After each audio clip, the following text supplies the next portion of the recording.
দাঁড়াও দাঁড়াও ভাইয়েরা, ভিডিওটা ধাক্কা দিও না। আমাদের দেশের মা বোনদের এই ভিডিওটা দেখার দরকার আছে। তো তোমাদের উদ্দেশ্যে বলতেছি, ভিডিওটা দেখো এবং শেয়ার করো না করো, অন্তত ডুইট করিও প্লিজ। এর মাধ্যমে একে অপরে ভিডিওটা দেখতে পারবে কিভাবে সিজারের পরও নর্মাল ডেলিভারি করা যায় ও করতে পারবে কি না। এই কথাগুলোই পুরো ভিডিওটা দেখলে বুঝতে পারবে আমাদের দেশের মা ও বোনেরা। তাহলে তাদের অন্তর থেকে ভয়টা চলে যাবে। যারা সন্তান নিতে চাইতেছে কিন্তু 2টা সিজারের কারণে পরবর্তী সন্তান নিচ্ছে না, তাদের অন্তত ওই ভয়টা চলে যাবে। আল্লাহ পাক আমাদের দেশের মা বোনদের এই আমাদেরকে জন্ম দেওয়ার সময় যে কষ্টটা করেন, ওই কষ্টের উত্তম প্রতিদান দিন।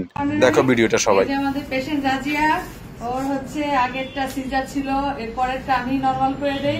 এখন আবার 3 নাম্বার নিয়ে আসছে, 3 নাম্বারও নরমাল হলো মাশাআল্লাহ। এবং বাচ্চার ওজন 3 কেজির উপরে।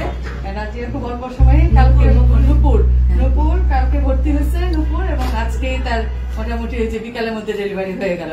নুপুর আমাদেরকে খুব সাহায্য করছে, সুন্দরভাবে ডেলিভারি হলো। বিবেক এত মানে সুন্দরভাবে ডেলিভারি হয়, নুপুরে দেখে বুঝতে হবে কত তাড়াতাড়ি বিবেকের মানে ডেলিভারি হলে দেওয়ার পর নর্মাল কত সুন্দর। আমি বারবার ওকে বলে দিয়েছি সেলাই জায়গায় খেয়াল রাখবা সবকিছু, এবং নুপুর সুন্দরভাবে আমার কথাগুলো সব শুনছে, এবং যেদিন ভর্তি হইতে বলছি সেদিনই ভর্তি হয়ে গেছে। এজন্য হচ্ছে যারা সিজারের পর নর্মাল করতে চান তাদেরকে বারবার আমি বলবো যে এই যে 36 সপ্তাহ পরে আমাদের কাছে আসবেন। 37 সপ্তাহে আমরা হচ্ছে আপনার সেলাই জায়গার পুরুত্ব দেখে তারপর আমরা ডিসিশন নিব করা যাবে কি যাবে না, কারণ সবার তো বিবেক করা যাবে না। ম্যাক্সিমাম রোগীগুলো আমাদের কাছে আসে 40 সপ্তাহ ডেট ওভার করে 41 সপ্তাহ বানায়, কিন্তু আসলে বিবেকের পেশেন্ট ওভাবে করা যায় না। বিবেকের পেশেন্টকে আগে থেকে প্রিপেয়ার করতে হয়, আগে থেকে তার জরার মুখ খুলতে হয়, জরার মুখে খোলার ব্যবস্থা করতে হয়, তাহলে তার তাড়াতাড়ি ডেলিভারি হবে।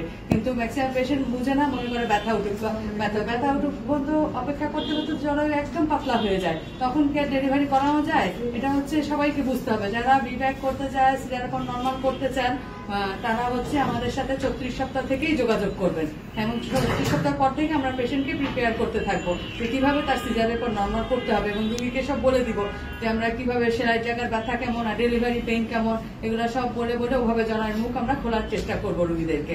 আচ্ছা বলো বলো তুমি বলো এবার কেমন লাগতেছে তোমার কাছ থেকে না? ম্যাডামকে অসংখ্য ধন্যবাদ। আল্লাহর রহমতে ম্যাডাম খুব সহজে খুব তাড়াতাড়ি নরমালি ডেলিভারি করে। হ্যাঁ, তো বুঝছো আগের বার হয়েছে, এইবারও যে হবে আশা করছিলা? জি।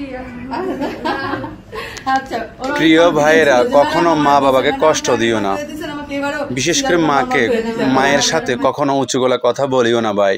কারণ আমাদেরকে জন্ম দিতে গিয়ে মা কত যে কষ্ট করছেন সেটা বলে বোঝানো সম্ভব না। কারণ সবসময় খেয়াল রাখবে যেন তোমার দ্বারা আমার দ্বারা আমাদের মা বাবার কষ্ট না হয়। বিশেষ করে মা 10 মাস 10 দিন কীভাবে তিনি গর্ভে রেখেছেন আমাদেরকে আল্লাহ পাক জানেন। যদি আমরা মা বাবার সাথে খারাপ আচরণ করি, আল্লাহ পাক আমাদেরকে কঠিন শাস্তি দিবেন। এই জন্য মা বাবাকে কষ্ট দেওয়া থেকে সবাই বিরত থাকিও। স্ত্রীদের মতো বুঝাবে, মা বাবাকে মা বাবার মতো করে বুঝাবে। দুজনকেই আমরা পুরুষের আগলে রাখতে হবে। ভালো থেকো প্রিয় কলেজের ভাইয়েরা, আল্লাহ হাফেজ।